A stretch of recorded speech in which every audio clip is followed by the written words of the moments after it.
Hey guys, so this is the last lab of the semester. This is lab number 5, the sand cone lab. Normally we'd be outside for this lab and we do it last because we need time for the soil to dry up, but we did not get that fortunate this year with everything going on, so we're going to be doing it online this year, which is very exciting.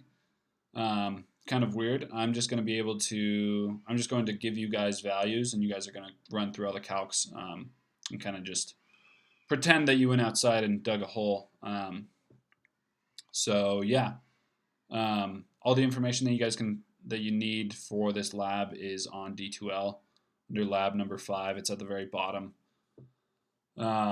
This will be due April 30th, so it will be due the week before finals week. I'm posting the video now, so if you guys want to do it earlier, you're welcome to do it earlier. That goes with any of the labs. So you guys kind of just have those at your discretion. And yeah, before we get started, I'll tell you guys a joke. This is the last joke of the semester, so it's my favorite joke. And yeah, so why did the old lady fall into the well? It's because she couldn't see that well. Yeah, yeah, I like that joke a lot. But don't tell your grandma that joke because she might get mad. So yeah, let's get started. Um, so the sand cone is used to measure the field density of a soil. Used to verify compaction during construction in the field. Normally, we don't do the sand cone anymore. We have a much faster, more efficient way of doing it. It's called the nuclear gauge test. Um, it's statistically reliable. You don't need a soil sample. It's very expensive, however, and you have to have an operator that has training. However, it's just way quicker and way more practical than the sand cone. The sand cone kind of takes a lot of time. You need a large sample. It's pretty slow, and you have to stop construction to do the test, which is kind of annoying if you had to do multiple tests during a day. And yeah, so I guess hopping into the procedure here. So first we found our unit weight of the silica sand. So we enter an empty Proctor mold, we fill it with sand and we weigh it. We do this 3 times, we get an average. So our unit weight of the silica sand is just the weight of the sand divided by 1/30th cubic foot. In this table here, I gave you guys the weight of the sand, so that should be pretty straightforward. Step 2 is to calibrate the sand jug. I already did this for you guys, so you're going to ignore these weight or W1 and W2. We're just going to pretend that I already got a W calibrated for you guys, and that value is right here. So weight of calibrated sand cone jar, 4 pounds. So you guys can kind of ignore this step right here. Then what we do is we take our apparatus outside. So basically what it is it's just basically like a jar of sand with a little cone attached to the top. And you flip this cone over a little plate that you dig. You dig soil out of a little hole, and then you weigh that soil, and you let the sand fill this hole, and then we can measure the displacement of the sand, and we can figure out all the different unit weights and stuff like that, and field densities using that kind of method. So what you do is you fill your sand cone jug, you weigh it, get your weight 1. So now we have our weight 1, so 10 pounds. Weigh our empty Tupperware. I'm not going to give you guys that value. I'm just going to give you your weight of your soil. So you put your cone on your template on the ground.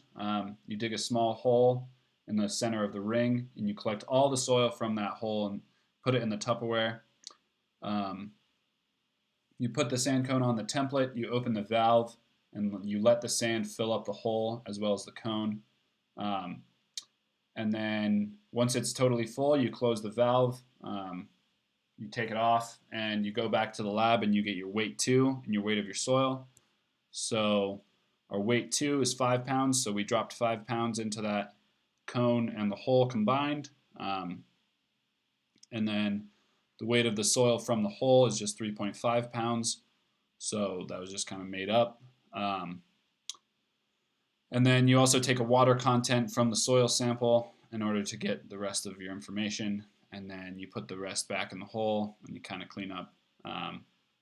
So going on to these equations, so to find our volume of the hole, we just take our weight 1 minus our weight 2 minus our weight calibrated divided by the unit weight of the sand.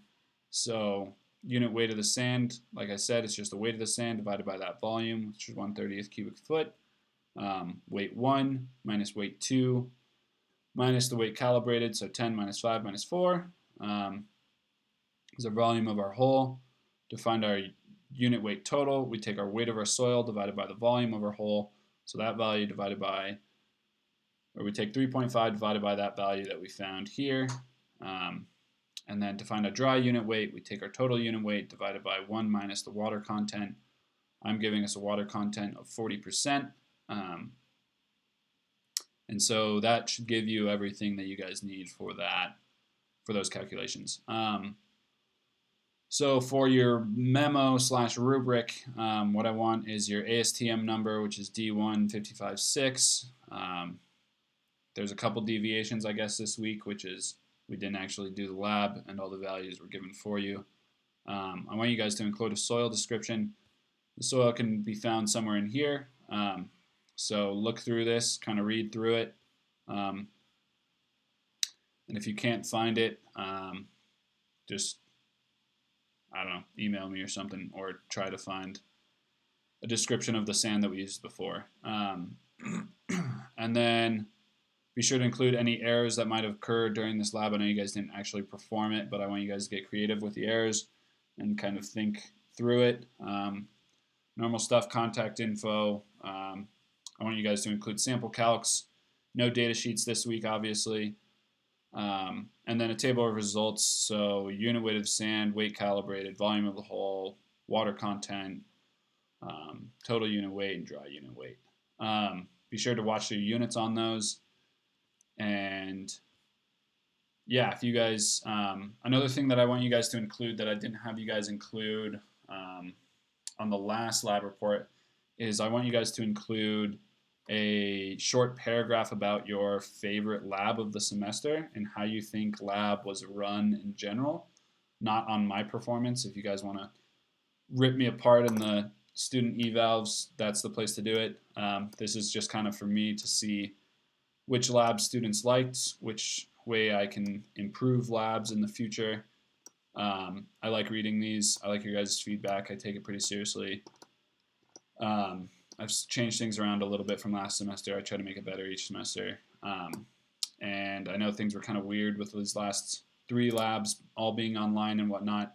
So I apologize for that, kind of out of my control. But if you guys include that in your report, that would be great. And then, yeah, other than that, thank you guys for a great semester. You guys were awesome. Probably one of my favorite classes, even though we didn't have that much time these last few weeks. But if you guys need anything in the future, help with classes or a letter of rec or anything like that, I'm always around. And yeah, if you guys have any questions regarding anything, life in general, you guys all have my phone number and email, so feel free to reach out. And I hope you guys have a good rest of your semester, finish strong, and good luck with everything. And hopefully I'll see you guys next year. I'll be around for one more year. So yeah, hopefully see you guys soon. Thanks for everything. All right, talk to you guys later. Bye.